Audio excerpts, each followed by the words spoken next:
Hello again, I'm Braddock Supervisor John Cook. Welcome back to Braddock Neighborhood News, the program I am using to provide you with information on issues facing our community and ideas on how we can strengthen our neighborhoods. This month I'm pleased to welcome Julia Stevens, the Executive Director of CrisisLink, an organization that helps people who feel hopeless with nowhere to turn and who are often contemplating suicide. CrisisLink is set up to help these people and is very successful in its results. Julia, thanks so much for being on the show today. Thank you. Well, let's talk a little bit about CrisisLink. What is it? How long has it been around? CrisisLink is a crisis intervention and suicide prevention service. We primarily provide that service through our 24-hour hotline. So we're open 7 days of the week, every day of the year, answering phone calls. We've been open since 1969, when it was first started as an afternoon and evening call hotline for just teens. And within a year, they had such a tremendous response, they opened full 24 hours every day, and we've been in operation ever since. And I think we're going to put that phone number on the screen for Absolutely. folks in case anyone wants to jot it down if they're having some trouble. Let's talk a little, let's hone in on that a little bit. Okay. You get calls from all sorts of people, from young, old, in the middle. What trends do you see? What types of things are on people's minds that are really leading them to call? You know, crisis really knows no demographic. So we have callers of all age groups. We've had a caller, unfortunately, as young as 8 years old. And well into the senior years. People are calling for all sorts of reasons, but I know that in particular, with the economic problems that we've had in the last few years, we've had many more calls. So people are calling around being laid off from work, not having employment, perhaps not having enough food, and then the problems that come from that, the depression, anxiety, worrying about how can you take care of your family. And people will call, some are contemplating suicide, many are maybe not at that point, but they just need someone to talk to. Right, right. We're trying to help people before they get to that point of thinking about suicide, but in any case, much of what people need is a listening ear. And if I were to give advice to family and loved ones and friends in the community, I would say really listen when your friends and loved ones are talking about their concerns. There's no greater gift that you can give than to really set aside your own thoughts and listen to someone. You know, we're so busy here in Fairfax County. We're all type A personalities. Yep. Everybody's running 15 different directions at once. And you know, somebody who needs some help, they're not always sort of jumping in there first in line to say, oh, wait a minute, pay attention to me. They maybe are withdrawn back. So we might not even notice people in our own workplace, in our own homes, in our own communities that need help. Yes, that is true, you know, and I think in particular if someone is really having mental illness problems with serious depression and anxiety, there's such a stigma about that in our culture that people kind of look the other way, that, oh, you're just kind of blue today, right? It's hard to address. Right. Fortunately, less so. I think we're getting much better at Absolutely. that. Much better understanding Yes. of mental illness, but Yes. you're right that still not a lot of knowledge in the community, and those who, you know, when you think about it, somebody who's starting off depressed anyway is even more or less inclined to want to talk about it because that's all part of what they're experiencing. Right. The depression itself can create that inclination to withdraw, to not speak. So it does exacerbate that problem. Right. Well, let's talk about some of the different sort of categories of people that do call. Many are teenagers. Yes. And that's perhaps maybe most troubling, that our young folks find themselves in that situation, but we know statistically that especially in high school there's a lot of depression, anxiety, yes. And that does lead to callers. Yes, it does, and in fact I think you're right that teenagers are the hardest because at that age you think, all of us thought the same way. I've broken up with my boyfriend or girlfriend, it's the end of the world. No one else will ever love me or like me again. And so they don't have that life experience and really the mental capacity that adults have to process that and understand. So it's very challenging. Right, that really is, once you've been around the block a few times, yeah.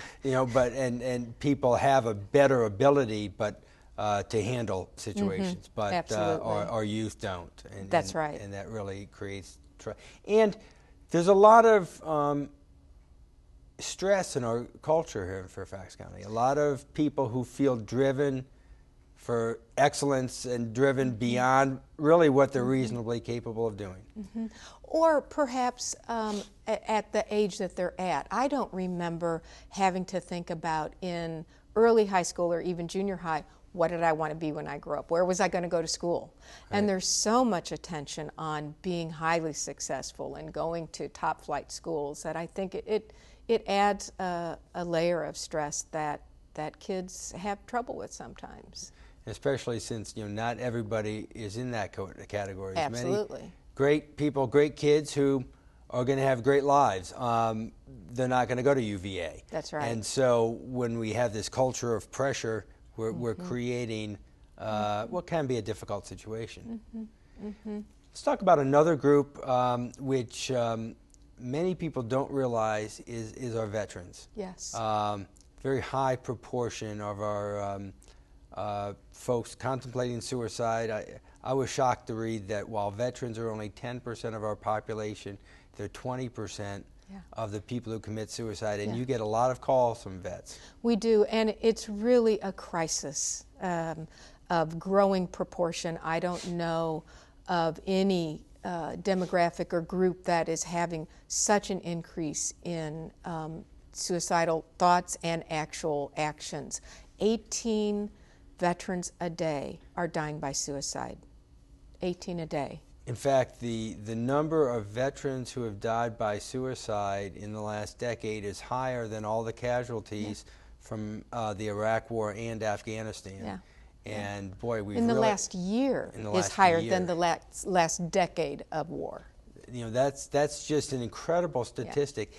Have you learned anything about what's driving this? What is behind that? Is it just has it always been that way, or is there something going on now that's different? It has not always been that way, and I'm not sure that we know all of the differences, but we do know that this repeated exposure to combat is a part of the issue now. But even veterans or active duty military who aren't exposed to combat are having some problems with that, with suicide and suicide ideation. One of the biggest protective factors that they talk about is social support. And what that means is having someone you can talk to, someone you can relate to. And that's why our hotline is so effective. We offer that very thing. Now, if you're in the military and then you're discharged and you come home, that social support of your unit, your service unit, can go away. Right. And that's a part of the problem, especially because we have so many reservists and other servicemen that don't do that on a full-time basis, so they don't have that built-in social support of their military unit. So it's really important to keep that up. That's a good point, because we did see in both Iraq and Afghanistan a lot of National Guard units, reserve units that were deployed, and they aren't career military. That's right. So that is a difference in kind of just the structure that they went into combat with. So when they come back, they've lost the social support that our enlisted service members may have. And I think it's important for people to realize that and the fact that it's okay to call. That we have to get past that. But if you're a veteran and you're having trouble, call. Please. If you're a family member who has a veteran in your family and you think there's an issue and you want to know how to handle that, you can call as well. Absolutely. I'm glad you brought that up, because it's a service that we offer that not everyone's aware of, which is if someone's concerned about a loved one, they can call us and we'll call the loved one. We can help them do it themselves if they would rather do it that way, or we can do it for them. So we're happy to do that outreach. We are practiced at talking to people about thoughts of suicide, and it's hard to talk about if you're not experienced with that. And that really, I think, can be of some comfort to friends and family members who say, boy, you know, I don't want to say the wrong thing. Yep. I don't know how to do this. This is beyond my skill set. Yep. And in fact, you can offer them some help so that they can be that support. Absolutely. For the person in need. I'm glad you brought that up as well, because the one, I think, myth that's out there is that if you talk about suicide, it'll make someone act on those thoughts. And that's absolutely not the case. If you talk about it, it releases that tension and those thoughts. It helps dissipate it. So it's much better to talk about it than bottle it in. And you know, we've talked about talking to family members so that they can be helpful to their loved ones. That you don't need to be an expert, and in fact, CrisisLink relies on volunteers. Absolutely. In fact, you know, the research shows that volunteers can be even more effective in these specific situations. So we're not providing, for example, ongoing counseling and therapy. You need professionals there.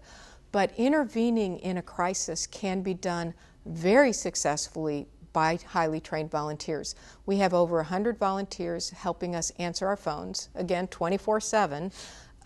Now, they go through a pretty extensive training, 60 hours, in order to do that, and do that well. And much of that is on-the-job training. So they're actually in the call centers with other volunteers, observing their work and supporting them through that, and debriefing afterwards. And it's not just suicide prevention, because a lot Absolutely. of the people who call are not at that point, but you're helping them through a difficult time. Yes. Maybe that's to get them to go to professional help, or maybe it's just to get them past something that they're experiencing in their life. Absolutely. You know, I don't know who among us hasn't had some kind of crisis, or at least felt like it was a crisis in our lives, and it helps to talk to someone about that. And again, if you want a compassionate listening ear, please call CrisisLink. Another set of people with substance abuse issues, mental illness issues, challenges, obviously a large part of what you hear. Absolutely. All of those, or both of those things, mental illness, depression, anxiety, those kind of issues, PTSD for our military folks that may have that, or substance abuse issues, may be calling us, and again, they absolutely should call us. The crisis may lead them to drink or abuse drugs of some sort, or that may be creating the crisis. So again, on either end, we can help, and then, as you said, we can provide resources to them. Where can you go to get low-cost treatment if that's what's needed? Can you get help from Fairfax County, which is actually very much able to help people in crisis with ongoing services? And we work very closely with our counterparts in the county. And then a lot of the, you referenced it before, sort of the just having somebody to talk to. Yeah. And it may be that somebody's living alone, and so they don't have that support around them, or they're in one of those, you know, families, work situations where everyone's so busy that they haven't quite connected or don't know how to connect. What is it about just sort of talking it out, if we use that phrase, that is of such help to so many people? Well, you know, I think in some ways what that helps you do is think through, yes, these are all problems, but these are solutions, and these are things that I can do. And we're not going to tell you what to do, but we're going to help you come to those ideas yourself and think that through yourself. So it's very empowering. All of a sudden you go, oh yeah, I can call so-and-so, or I can do this, and that's going to help. And so when you come up with those solutions and ways to make a difference in your situation, it's very empowering. And you know, that's an interesting point, because when we talk about volunteering, and I encourage people a lot to volunteer in their communities, whether it's something like CrisisLink, which is very serious work, and it might just be helping to clean up the branches on the park sidewalk. Roadside, yep. But people come away from the experience feeling better. It's not just what they've done for someone else. It's the volunteer. You feel better from your experience of volunteering, and I would think that CrisisLink volunteers, as difficult as that work must be and exhausting, that it must also be very fulfilling. It is extremely rewarding, and in part because we know we save lives and we make a real difference. So I would love for any of your viewers to come volunteer with us, whether it's as a listener on our phone or in other ways. We have lots of different administrative and other duties that people can help us with. This is probably a good time. We'll put the number up again so people can call, and they can call the volunteer and learn how to help out, as well as those who are calling because they need help. We've used the term hotline. I've heard the term warm line, and we've had some discussion. Yes, we have. What's a warm line? What are we talking about when we talk in terms of hotline, warm line? It's all having to do with people calling, but people calling may be in need of a different type of help. Well, I think with the warm line, in fact, some of what we may do is warm line calls at CrisisLink. They're not perhaps at the brink of a crisis, but needing support and at sometimes resources in their community. What's a food bank that I can go to supplement my food at the end of the month, that kind of thing. So it's just that continuum of service, I think. And it's I guess if somebody is at the brink, they're actually ready to commit suicide. Sometimes they need, they'd be talked off the ledge, for example. Might need a professional to come in. CrisisLink can help get that professional, but also hopefully you're taking that call before they've gotten to the ledge. Right. Now, I will tell you that of the people who call us that are suicidal, 95% of those people, by the end of the call, they're okay. They may still have problems. They will still have problems, but they're not actively suicidal. That's a great success rate. I mean, that's an AA in any school. They have what we call a safety plan, so they know what their next steps are going to be to stay safe and not harm themselves. Now, those other 5%, that is where we do have to call the professionals, and most of the time that's 911 and the police, and it may be if maybe they've already taken pills. They've already started that process where we have to get the professionals involved. But if they haven't, we can generally help people through that crisis because it'll go away if you can work through it. It dissipate at least. You talked about the safety plan. Let's try to take one of your calls and kind of take it apart. Okay. And you have trained volunteers, and I assume part of what they're doing is collecting information, but then they're also trying to walk the caller through a process. They are, but again, it's very non-directive. We're not going to tell you this is the solution for you, because it may not be your solution, but we're going to talk to you about who do you have in your life that you think understands you, or that might understand how you're feeling. So we'll ask them questions to help them think about what resources are available to them.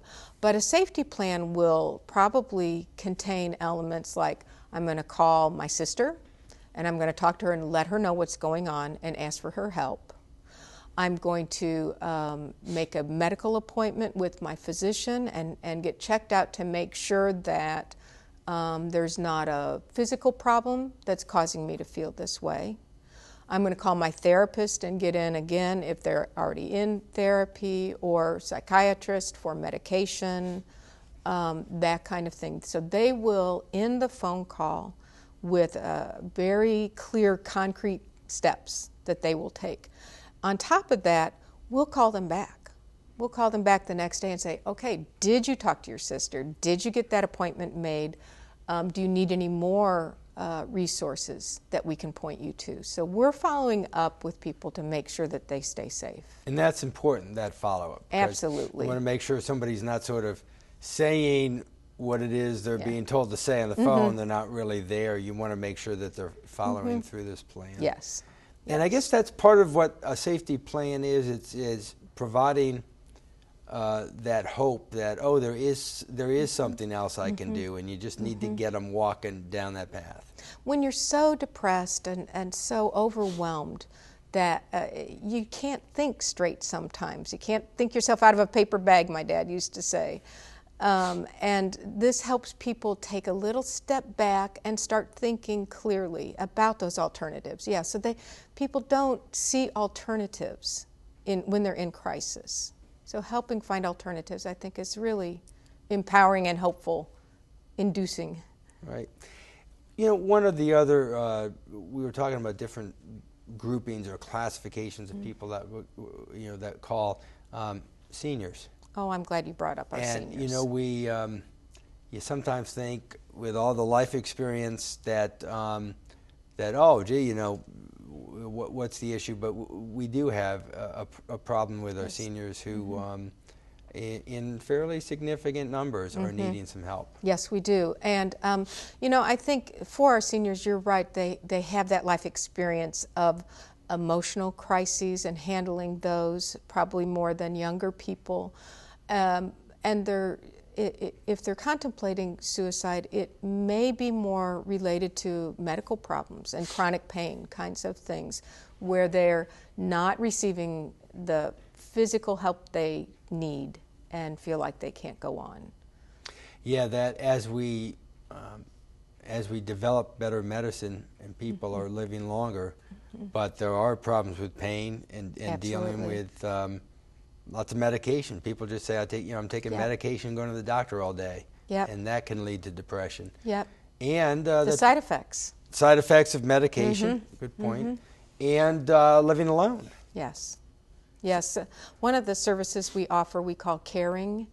And this is where we're reaching out proactively. We're calling seniors and other handicapped individuals isolated in our community, so they're living alone. They don't have that social support that I was talking about. And we're just checking in on them. How are you doing today? Did you remember to take your medicine? Now next week we think you have a doctor's appointment, right? So just checking in, making sure everything's going okay. And not only that reminder, but just so they know someone cares, that knowledge can have a positive effect on people. Yeah. It's a different kind of phone call. It's a nice one for our volunteers because it's much more proactive. We're trying to really prevent crises with this daily check-in. You know, we've talked about lots of different groups of people, and times change, issues change. Let's go back to our youth. Bullying. Oh boy. And you know, these issues have always been around. The label is relatively new, but it's a lot of what you're looking at and talking about with our kids. Right. In fact, to some extent, it's a good back door to talk with kids about how they're feeling, because most kids can relate to bullying. They've seen it if they haven't experienced it. And you're right, I think it's been around, but maybe not to the extent we see it. I'm not exactly sure about that, but I know there's new forms of bullying that are particularly troublesome, which is the cyberbullying. Right, with social media where it's not just something that's said to somebody and there's two people around, but something that's posted on the internet. Yep, so one of the problems with that is generally bullying, in the past at least, has happened in public, mostly in the schools or around the schools, and other people witness it, and then they can support the person who's been bullied. Right. When it happens in cyberspace, it really takes away from that ability to confront the bully and to support the victim of that. So it's really, and it can go viral. Right. And so it's really can be very detrimental to our kids. And it's more complicated than, you know, when you think of the old bully, you're thinking of a physical confrontation, which might be physically painful, but psychologically is simpler to deal with. But the complexity psychologically of bullying and what that gets under, because it's the embarrassment factor on top Yep. of whatever the subject matter Yep. is. That's a complicated set of things for your volunteers to talk to kids about. It really is, and you know, I think in some ways kids may be more sophisticated today, so it's not just that physical beating up, bullying, but it can be social exclusion. You're not in my friend group anymore or my social clique. It can be all sorts of kind of very subtle put downs to a child, and again, very at an emotionally sensitive age as well. And the good thing, though, is that we have volunteers who Yes. are trained and ready to help, and we could Please. talk more, but we're out of time. I want to thank Julia Stevens for joining me today and for her work with this vitally important organization. As the stresses of life pile up, it's so important to have an organization like CrisisLink there to help. We shouldn't wait, however, for situations to escalate. If you notice a friend or a neighbor in despair, please reach out and help. I hope you've enjoyed this segment of Braddock Neighborhood News. Thank you for watching. Tune in next month for another edition. Please remember to look for ways to volunteer. Your community needs you.